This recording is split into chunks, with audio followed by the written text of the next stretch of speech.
तो पहले ही से पता था कि मिश्रा जी 4 साल में जाएंगे और उपेंद्र कुशवाहा 2 साल में जाएंगे। क्यों? यह बताने की जरूरत है। उपेंद्र कुशवाहा पहले भी गए थे तो रिजाइन करके भागे थे, इस बार भी जा रहे हैं तो कब तक रहेंगे हम नहीं जानते हैं। उपेंद्र कुशवाहा नहीं है जी, अच्छा। मनन मिश्रा नहीं ना, उपेंद्र मिश्रा नहीं ना है। दोनों बात समझिएगा ना। अगर उपेंद्र मिश्रा होते तो 4 साल इन्हीं को मिलता, मनन कुशवाहा होते तो 2 साल उन्हीं को मिलता। सीताराम मांझी क्या करेंगे? आंदोलन करेंगे क्रीमी लेयर। तो करे स्वार्थी पहले सुनिए ना पहली बात, तो पहले उनसे पूछिए क्या पाते हो क्रीमी लेयर में कि नहीं, पहले तुम छोड़ दो। जितन मांझी जी नहीं है, जितन शर्मा जी हैं, याद रखिएगा। अगर जितन मांझी जी होते तो शब्द इस्तेमाल नहीं करते। चिराग पासवान ने क्या कहा था कि संपन्न दलितों को छोड़ देना चाहिए, छोड़ दे सब। घड़ियाली आंसू बहा रहे हैं। तो समर्थन किए थे ना? अरे किए थे, जब चारों तरफ से धुनैया शुरू हुआ तब चेतना आ गई। बिहार में 2 राज्यसभा की सीटें खाली थी और उस सीट को लेकर के सियासत खूब हो रही थी कि बीजेपी किसको भेजेगी, और जो 4 साल और 2 साल का मसला था उसमें भी चर्चाएं हो रही थी। लेकिन देखिए अब उपेंद्र कुशवाहा को 2 साल के लिए और वहीं मनन कुमार मिश्र को 4 साल के लिए बीजेपी ने राज्यसभा भेजी। इस पर बातचीत करने के लिए हमारे साथ राजद के मुख्य प्रवक्ता शक्ति सिंह यादव हैं। कैसे देख रहे हैं उपेंद्र कुशवाहा को 2 साल के लिए राज्यसभा भेजा गया, उसको लेकर के? कौन सा ऐसा पहाड़ टूट गया भाई? ये तो पहले ही से पता था कि मिश्रा जी 4 साल में जाएंगे और उपेंद्र कुशवाहा 2 साल में जाएंगे। क्यों? यह बताने की जरूरत है। उपेंद्र कुशवाहा पहले भी गए थे तो रिजाइन करके भागे थे, इस बार भी जा रहे हैं तो कब तक रहेंगे हम नहीं जानते हैं। तो अच्छा ये बताइए, उपेंद्र कुशवाहा नहीं है जी, अच्छा। मनन मिश्रा नहीं ना, उपेंद्र मिश्रा नहीं ना है। दोनों बात समझिएगा ना। अगर उपेंद्र मिश्रा होते तो 4 साल इन्हीं को मिलता, मनन कुशवाहा होते तो 2 साल उन्हीं को मिलता। अलग अलग मानदंडों से मत देखिए।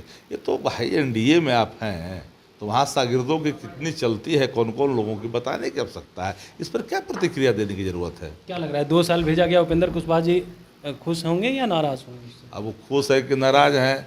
जिसको अस्तबल में रह के खाने की आदत है उससे दस्तरखान का बात क्या करना है। चलिए, बिहार में जो कल घटना घटी है भारत बंद को लेकर के, उसमें कह रहे थे कि आप लोग जो है दलित को तो न्याय दिए नहीं है, खास करके लाठी जो चार्ज हुआ है, आप लोग के गुंडे थे वहाँ पर। नहीं, पत्रकारिता करने चले हैं। पूरा देश ने देखा है पुलिस की बर्बरता और बिहार के मुख्यमंत्री की अचेत अवस्था में, सुसुप्त अवस्था में उनका जो मस्तिष्क है।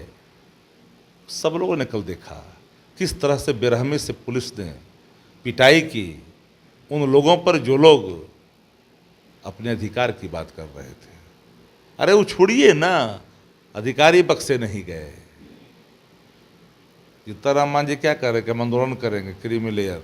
तो करे स्वार्थी पहले सुनिए ना पहली बात, तो पहले उनसे पूछिए क्या पाते हो क्रीमी लेयर में कि नहीं, पहले तुम छोड़ दो। जितन मांझी जी नहीं है, जितन शर्मा जी हैं, याद रखिएगा। अगर जितन मांझी जी होते तो शब्द इस्तेमाल नहीं करते। जितन शर्मा की भाषा हो सकती, जितन मांझी की भाषा नहीं हो सकती। नंबर दूसरा, चिराग पासवान ने क्या कहा था कि संपन्न दलितों को छोड़ देना चाहिए, छोड़ दे सब। घड़ियाली आंसू बहा रहे हैं। तो समर्थन किए थे ना? अरे किए थे, जब चारों तरफ से धुनैया शुरू हुआ तब चेतना आ गई। आप ही के रास्ते भर में सब हो रहा है ना। कौन है सत्ता में, कौन है भाई केंद्र में? हमने तो राष्ट्रीय जनता दल का मत साफ है भैया कि जो फैसले उच्चतम न्यायालय के आए हैं उससे हम सहमत नहीं हैं, क्योंकि यह फैसला संविधान सभा के अनुरूप नहीं है, पुनः पैक्ट के अनुरूप नहीं है। राजद इसको किसी भी कीमत पर नहीं, और आरक्षण पर डाका डालने वालों को तेजस्वी माफ़ नहीं कर सकते। तेजस्वी जी का एक एक बूंद, एक एक कतरा आरक्षण के संरक्षण में है। आरक्षण पर डाका डालने वाले उन डाकुओं को कदापि माफ नहीं किया जा सकता। चलिए, तो सुन रहे थे क्या कुछ कह रहे थे राजद के मुख्य प्रवक्ता शक्ति सिंह यादव। इन्होंने कहा है कि आरक्षण पर डाका डालने वाले को नेता प्रतिपक्ष तेजस्वी यादव माफ नहीं करेंगे। कमलेश कुमार, लाइव बिहार, पटना।